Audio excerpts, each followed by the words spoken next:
In the 2010s, Nintendo released the Wii U, which would later go on to be one of Nintendo's biggest commercial failures. Now, Nintendo knew this wasn't the first time they failed at something. The Nintendo GameCube. Some would say it was Nintendo's best console. However, Nintendo was a year too late. The PS2 had already launched, and only 7 months after its release, sales would skyrocket to something unbeatable. But that's a story for another video. In the mid-90s, a year before the release of the Nintendo 64, Nintendo released a VR headset. Yes, in the mid-90s, VR was quote-unquote possible. It's not what it's like today, but some of the concepts are still there. Now, when someone thinks Nintendo VR headset, what comes to mind? No, not this. This. This was a quote-unquote VR headset that you played on tabletops, and it was also marketed as a handheld?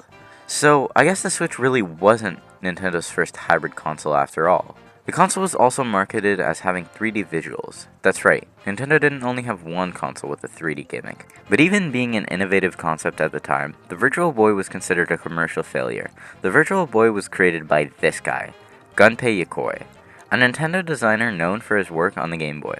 The development of the console began in the late 1980s under the codename VR32. The initial concept was to create a virtual reality headset, but since no one had the technology and cost concerns led to the development of a tabletop console instead, the Virtual Boy was released in Japan on July 21st, 1995, and later in North America on August 14th, 1995.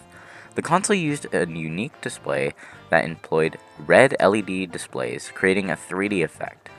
The player would look into the device through an eyepiece and use a controller to play games. The Virtual Boy had almost no games in its library, with only 22 titles released on the console. Some notable games included Mario's Tennis and Virtual Boy Wario Land. However, the lack of third-party support and the console's commercial failure limited the variety and popularity of games available. The Virtual Boy faced lots of issues, including a limited color palette, discomfort during long gameplay sessions due to its design, and criticisms regarding the display's red monochrome graphics. Additionally, the console's high price point and competition from other gaming platforms, such as the Sega Genesis, contributed to its poor sales. Due to its commercial failure, Nintendo discontinued the Virtual Boy less than a year after its release, and the console was officially discontinued in 1996. It is estimated that only around 770,000 units were sold worldwide. Now, it's not to say Nintendo got nothing out of this, because the console went on to inspire the 3DS, and for Nintendo to never make a terrible console ever again. Thanks for watching.